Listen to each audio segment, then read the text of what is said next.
হরে কৃষ্ণ, রাধে রাধে বন্ধুরা। আশা করি পরম করুণাময় শ্রীকৃষ্ণের কৃপায় আপনারা সবাই ভালো আছেন। আজকের এই ভিডিওটি কোনো সাধারণ ভিডিও নয়, এটি একটি যাত্রা আপনার মনের গভীর থেকে আত্মার পরম শান্তি পর্যন্ত পৌঁছানোর এক আধ্যাত্মিক যাত্রা। যখন চারপাশের কোলাহল আপনাকে শান্ত হতে দেয় না, যখন নিজের ভিতরে দ্বন্দ্বে আপনি ক্ষতিগ্রস্ত হন, তখন তার প্রয়োজন এমন এক অমৃতবাণী যা আপনার দ্বন্দ্ব গ্রন্থে ঘায়ে প্রলিপ দিতে পারে। আজ আমরা সেই ভগবান শ্রীকৃষ্ণের শান্ত উপদেশ যা অর্জুনকে কুরুক্ষেত্রের রণভূমিতে নতুন জীবনে দিয়েছিলেন এবং আজ আপনাকে দেবেও। তাই অনুরোধ, জীবনের এই কয়েকটি মিনিট নিজেকে দিন, কানে হেডফোন লাগান, চোখ বন্ধ করুন এবং হৃদয় দিয়ে অনুভব করুন শ্রীকৃষ্ণের এই কথাগুলি।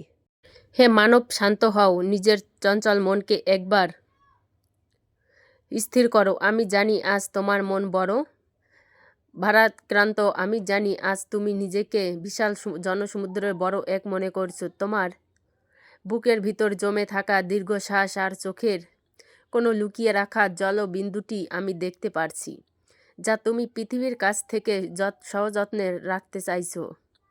তুমি ভাবছো এই বিশাল পৃথিবীতে তোমার কষ্ট বোঝার মতো কেউ নেই, তোমার ব্যথার ভাগ নেওয়ার মতো কেউ নেই, কিন্তু তুমি ভুল ভাবছ। আমি দেখছি, আমি সব দেখছি। যখন গভীর রাতে তুমি বালিশে মুখ গুজে কাঁদো, তখন আমি তোমার শিকয়ে বসে থাকি। যখন তুমি ভিড়ের মধ্যে থেকেও এক অদ্ভুত শূন্যতা অনুভব করো, তখন আমি তোমার হৃদয় স্পন্দনের রূপে তোমার ভিতরেই থাকি। তুমি আমাকে মন্দিরে খোঁজো, তুমি আমাকে তীর্থে খোঁজো, কিন্তু আমি তো বাস করি তোমার বিশ্বাসের গভীরে। আজ আমি এসেছি তোমার সব প্রশ্নের উত্তর দিতে। আজ আমি এসেছি তোমার কাঁধ থেকে সেই অদৃশ্য বোঝা নামিয়ে দিতে, যা তোমার শ্বাসকে নিতে দিচ্ছে না। মনে করো, জীবন নামক এই কুরুক্ষেত্র রণভূমিতে দাঁড়িয়ে আমি কেবল অর্জুনকে নয়, আজ তোমাকেও এই জ্ঞান দিচ্ছি। তুমি কেন এত ব্যথিত? তুমি কি হারিয়েছ যা তোমার ছিল? যেদিন তুমি মায়ের গর্ভ থেকে এই পৃথিবীতে এসেছিলে, তখন কি তুমি সঙ্গে নিয়ে এসেছিলে, না কি তুমি শূন্য হাতে এসেছিলে? মুষ্টিবন্ধ হাত নিয়ে কেঁদেছিলে। আর যেদিন তুমি এই নচ্ছ দেহ ত্যাগ করে যাবে, সেদিনও তোমাকে শূন্য হাতেই যেতে হবে। আজ যা তোমার, কাল তা অন্য কারোর ছিল, পরশু তা অন্য কারোর হয়ে যাবে। এই যে জমি, এই যে বাড়ি, এই যে অর্থ, এগুলো কেবল সময়ের খোলা। তুমি যাকে নিজের ভেবে আঁকড়ে ধরে রেখেছ, সেই মায়াই তোমার দুঃখের মূল কারণ।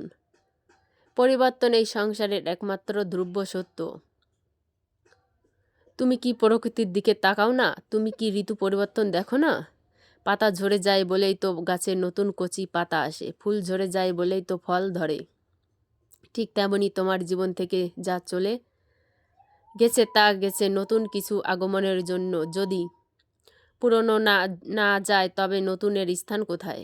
যাকে তুমি মৃত্যু বা শেষ মনে করছো, তা আসলে জীবনের এক নতুন অধ্যায়। যেমন মানুষ পুরনো বস্ত্র ত্যাগ করে নতুন বস্ত্র পরিধান করে, তাও ঠিক তেমনই জীর্ণ শরীর ত্যাগ করে অন্য শরীর যাত্রা শুরু করে। তাই যা হারিয়েছ জন্য শোক করো না। মনে রেখো, সূর্যান্ত মানেই সব শেষ নয়, ওঠা কেবল অন্য কোথাও, অন্য কোন আকাশের এক নতুন সূর্যোদয়ের প্রস্তুতি।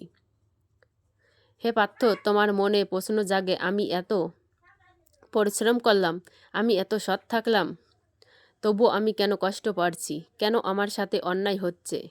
এর উত্তর শ্রীকৃষ্ণ বলেন, তোমার অধিকার কেবল কর্মে, ফলের উপর নয়। কর্মের হিসাব বড় সূক্ষ্ম, বড় জটিল। তুমি আজ যে পরিস্থিতির মুখোমুখি হচ্ছ, তা তোমারই অতীতের কোনো কর্মের ফল, এবং এই জন্মের হোক বা পূর্বজন্মের। আবার আজ তুমি যা করছো, তা দিয়ে তোমার ভবিষ্যৎ ভাগ্য রচিত হচ্ছে। তুমি ফলের চিন্তা করে নিজের বর্তমানকে নষ্ট করছো। যখন তুমি ফলের আশা কাজ করো, তখন তোমার মন ফলের দিকে থাকে, কাজের দিকে নয়। আর যখন মন কাজে থাকে না, তখন সেই কাজের পূর্ণতা পায় না। দুশ্চিন্তা করো না, তুমি যদি তোমার কর্তব্যটুকু করে যাও পূর্ণ সততার সাথে, নিষ্ঠার সাথে, ভালোবাসার সাথে নিজের কাজ করা, বাকিটা আমার উপরে ছেড়ে দাও। মনে রেখো, একজন মালিক কাজ হলো গাছে জল দেওয়া। সে চাইলে জোর করে সময়ের আগে ফুল ফোটাতে পারে না।